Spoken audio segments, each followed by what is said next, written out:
Hey everyone, indicator series की इस new video में आपका स्वागत है। और आज की इस वीडियो में हम बात करेंगे बोलिंजर बैंड के बारे में।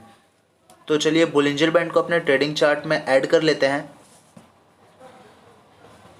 मैंने यहाँ पे सर्च पहले से ही करके रखा है बोलिंजर बैंड। इसमें एक चीज़ ध्यान रखिएगा कि जो भी सेटिंग्स हैं वो बाय डिफ़ॉल्ट ही हैं और वही सही है, इसे बाय डिफ़ॉल्ट ही रहने दें। बस इसका जो टॉप और बॉटम बोलिंजर बैंड है उसका कलर आप चाहें तो चेंज कर सकते हैं। जैसे मैं इसे टॉप को ग्रीन और बॉटम को रेड करूँगा। ये बोलिंजर बैंड में जो मीडियम लाइन है, जो वाइट लाइन है, वो एक्चुअल में 20 डेज सिंपल मूविंग एवरेज है जिसे हमने बाय डिफ़ॉल्ट सेट किया है। ये हमें 20 डेज़ का ग्राफ बताएगी मार्केट अभी किस ट्रेंड में है, बुलिश ट्रेंड में है या बेयरिश ट्रेंड में है। और इसके बाद जो टॉप बोलिंजर बैंड हुआ वो हमें ये बताएगा कि अगर मार्केट बुलिश ट्रेंड में है तो मैक्सिमम उसका कैंडल कितना हाइप तक बनेगा, जैसे कि यहाँ पे। और जो बॉटम लाइन है वो ये बताएगा कि मार्केट अगर बेयरिश हुआ तो कैंडल कितना नीचे तक जा सकता है। तो चलिए जानते हैं बोलिंजर बैंड की मदद से हम कैसे ट्रेडिंग करके एक अच्छा प्रॉफिट अर्न कर सकते हैं। तो जैसा कि मैंने आपको बताया था, जो हमारी मिडिल लाइन है, जो हमारी वाइट लाइन है, वो हमारा 20 डेज़ का बाय डिफ़ॉल्ट मूविंग एवरेज है, जो हमें 20 डेज़ की कैंडल्स के अकॉर्डिंग उनका ट्रेंड बताएगी। तो हमें ग्राफ में फोकस करना है जब हम कॉल या पुट बाय करेंगे। जैसे कि हम इंट्राडे कर रहे हैं तो 1 डे चार्ट लेते हैं।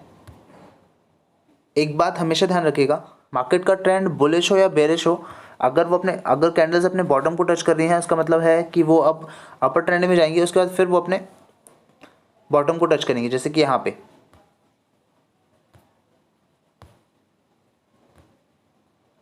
ये देखिए, जो 20 मूविंग एवरेज है उसको क्रॉस करके वापस वो अपने बेरिश ट्रेंड में आ रही है।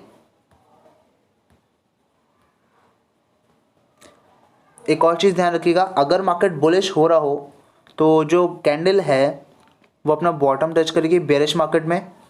उसके बाद जब वो अपर ट्रेंड लेगी तो वो जो सिंपल मूविंग एवरेज है, वाइट लाइन जो है, वो उसको क्रॉस करते हुए अपने टॉप के मूविंग एवरेज को टच करेगी। और उसके बाद मार्केट बुलिश होगा। ये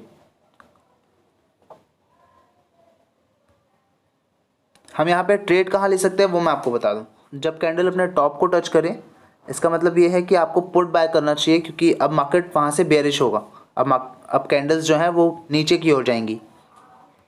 एक चीज़ ध्यान रखिएगा, अगर बेरिश मार्केट है, अगर ट्रेंड बेरिश है, तो आप ये भूल जाइएगा कि मार्केट में जो कैंडल्स अपने बॉटम को टच कर रही हैं वो अब डायरेक्टली ग्रीन को टच करने वाली हैं, क्योंकि उसके चांसेस बहुत कम होते हैं जब तक वो बेयरिश कैंडल जो सिंपल मूविंग एवरेज है, वाइट लाइन, उसको क्रॉस नहीं कर देती।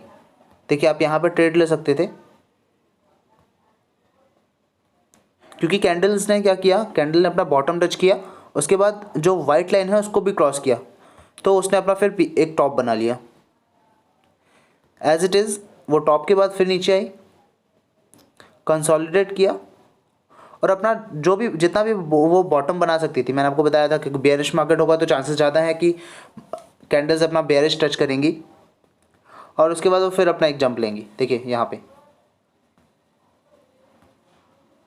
अगर कैंडल्स अपना बॉटम टच कर रही हैं, इसका मतलब ये है कि चांसेस हैं आपको कॉल बाय करना चाहिए। और कैंडल्स अगर अपना टॉप टच कर रही हैं, इसका मतलब ये है कि आपको पुट बाय करना चाहिए। दोनों ही कंडीशंस में आपको एक चीज़ का ध्यान रखना है कि मार्केट का ट्रेंड आपको पता होना चाहिए। अगर बुलिश ट्रेंड है तो चांसेस ज़्यादा हैं कि मार्केट अपना बॉटम ना टच करे, वो सिंपल मूविंग एवरेज तक आके फिर अपना बाउंस बैक कर ले, फिर अपर ट्रेंड में जाए, जैसा कि यहाँ पे हो रहा है। और जब कैंडल्स को अपना बॉटम टच करना होगा तो सबसे पहले वो अपना सिंपल मूविंग एवरेज को क्रॉस करेंगी। यहाँ पे जैसे कि आप देख सकते हैं, कोई भी कैंडल अगर अपना बॉटम टच करने के बाद जो सिंपल मूविंग एवरेज है उसको क्रॉस कर देती है तो उसके चांसेस बहुत ज़्यादा हैं कि वो अपना टॉप भी टच करेगी। और अगर वो सिंपल मूविंग एवरेज को टच करके वापस आ रही है तो मतलब मार्केट अभी बेयरिश है और अभी उसका ट्रेंड बेयरिश होगा। तो इन चीज़ों को ध्यान रखिएगा। बाकी मैंने आपको बता दिया कि आप कहाँ कहाँ एंट्री ले सकते हैं। तो बोलिंजर बैंड मेरी नज़रों में एक बहुत अच्छा इंडिकेटर है अगर आपको इसे यूज़ करना आता है, क्योंकि इसमें आपको कैंडल्स का बॉटम और टॉप दोनों ही मिल जाएगा। अगर इस वीडियो में आपको कोई भी डाउट हुआ हो तो प्लीज़ मुझे कमेंट में बताएं। तो मिलते हैं नेक्स्ट वीडियो में, जहाँ पे मैं एक और न्यू इंडिकेटर के बारे में आपको एक्सप्लेन करूँगा।